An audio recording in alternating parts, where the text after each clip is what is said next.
Pregame.com.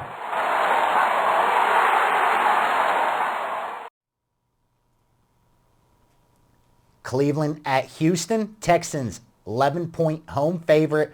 Total 41. This one's my pick. Last week I lost with the Browns against the 49ers, a game I really thought they should have covered, holding the Niners only to 20 points, and you're getting almost double digits. Right. More times than not, you're going to cover that game.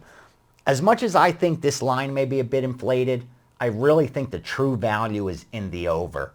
We all know 41's one of those key numbers. I would have loved 40.5, but I think anything better than 42, 43, 44, which are also key totals in the NFL, I think you're getting a ton of value. The reason you're getting that value is because you're looking at two great defenses. And for some reason or other, when it comes to the NFL, when you got two great defenses, you usually get an over because the lines, adjusted too much. I mean, you see Steelers-Ravens games. They don't produce as many unders as you would think because of the fact the line is adjusted so much based on the perception that these two teams have such great defenses. When you look at Cleveland, they're a team that doesn't have much offense. They're ranked in the bottom in pretty much every offensive category, but they're ranked at the top in pretty much every defensive category. When you look at Houston, their offense is a lot better. I'd say better than mediocre in the top 10 teams in most of the categories. But it's on the defensive side of the ball, I think, that they're most impressive, and they don't get enough credit for that. They're 3 in total yards allowed, 5th in passing yards, 6th in rushing yards, and 5th in points allowed. This is a very good defense, but this line's been over-adjusted for that. I think the true line should be closer to 44. Because of that, I like the over. Interesting. I like the side in this game. I'm not sure I agree with your over, but I'm not overly against it. I just don't think it's been as adjusted as what you think. Really? Even though Cleveland, their offenses look pathetic They have looked pathetic. Putting up 10 points, putting up 6 points against Seattle. But as the season goes on, doesn't it get easier for offenses, even the ones that are struggling? I mean, now we're in week 9. Isn't it about time they put up a 20 spot on somebody? So you're using the do theory here as your over? No, I just think they're going to be able to get in the end zone. They're going to be able to score some points against this team. I think Houston's a little too confident, a little too cocky playing at home. And I like the also where they're playing this game. It's not in that outdoor cold, now that it's winter. It's in Houston. I think the surroundings, it just all fits for a higher scoring game. All right, here's my thoughts.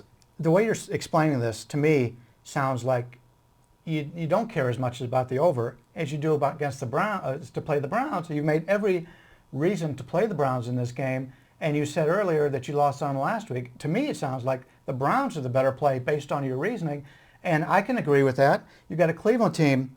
It's a low-scoring team. They failed to cover the last 5 weeks. Nobody wants any part of the Browns. To me, that's value. There's a value there.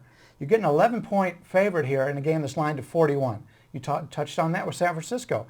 You rarely see that situation. Plus, speaking of San Francisco again, Cleveland goes to San Francisco all the way to the West Coast. They're getting 9 last week. Now they don't have to travel as far. They're getting 11. Who's better, San Francisco or Houston? San Francisco's the better team. So you're getting line value there. Cleveland's defense has held 5 of their 7 teams they've played to 20 points or less. Last week, I talked about the Browns in San Francisco. How many times has Houston covered as a double-digit favorite? They have not covered in the last decade. You'd have to go back to the Houston Oilers to see them covering as a double-digit favorite. And as you mentioned, feeling pretty good about themselves. They're coming off 2 satisfying wins. Yeah. Where's the motivation for Houston here? Motivation can easily grind out a 7-point win here in a low-scoring game. I kind of like the under, to be honest with you, but I like the Browns better. You know what else? Last week was the first time Cleveland had more than 1 turnover in a game. That's impressive. They take care of the ball. They do take care of the ball. And only that Tennessee game that they got blown out more or less, that's the only game that if you gave this team 11 points, they wouldn't have covered a number. and yet they're only 1-4-2 against the spread because they haven't been the big dog until last week. I mean, this team was even favored pretty much their first 4 weeks of the season. They opened as favored at least. They weren't in the dog's role. You've kind of convinced me that I was right with the Cleveland side. I didn't want to I'll be honest, I didn't want to look like I lost with them last week. I don't want the look of I'm chasing with a team. But it makes sense. And I always bring up what was the line before the season started. Mm-hmm. Cantor had Houston -3. Houston hasn't overachieved at 5-3. They were supposed to be a better team. Is this the year they make the playoffs? So 5-3 isn't really, overachieving. What should they be, 4-4? Especially with the Colts having the problems they have. Cleveland at 3-4 is doing pretty much what's expected of them. That's right. Were they 7.5, 8? Exactly. So if the line was 3 before the season started, where did that extra 8.5 points come from? And a lot of people are looking at the running back situation for Cleveland. And I've talked in the past about the running backs really are dime a dozen. There's only probably 5 guys in the NFL that really are irreplaceable. And what have the Cleveland Browns guys, the first 2 guys, done? Really nothing more than replacement level. I'd like to use that for because right. fantasy baseball, that kind of thing. But they're bringing in guys that they cut off the practice squad early in the season that are going to get carries here.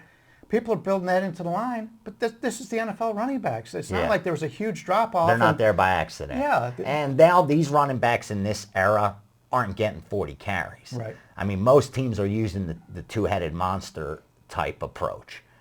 Giving one guy 20 carries and giving the other guy 15 type thing, 20 and 10, that kind. You're not seeing guys rushing the ball 30, 35 times in today's NFL because they don't last. You know what I mean? They say it's like car collision for running backs. There you go. So they don't last. So why would you want to keep feeding a guy the ball? Finally, going back to my ATS margin, Cleveland is minus 32.5 in ATS margin this year. That's why they're 1-4-2 against the spread. Houston is plus 44. You have 2 teams on opposite ends of the spectrum. And that, for me, is almost an automatic, if, of course, everything else I do to handicap a game supports that. Mm-hmm. It does in this spot. So I know I came in with the over on this play. I'm going to stay with the over, but I'm going to give a bonus play, a bonus free pick, video pick, Cleveland Browns plus 11 and over 41. You convinced me that I was leaning the right way. I know you like the under. I'm not going to change my mind because it's at that 41. I think I'm getting a little bit of value, just a little bit, enough to make a small bet. So my play, Cleveland and over. That's the play for this week. He agrees with the side, not with the total. I can live with that. Check me out at Vegas Runner on Twitter. This week, there will be the college football and NFL audio letting you know exactly what's going on in the marketplace, what's behind those line movements. We'll be back with Brian's NFL pick next.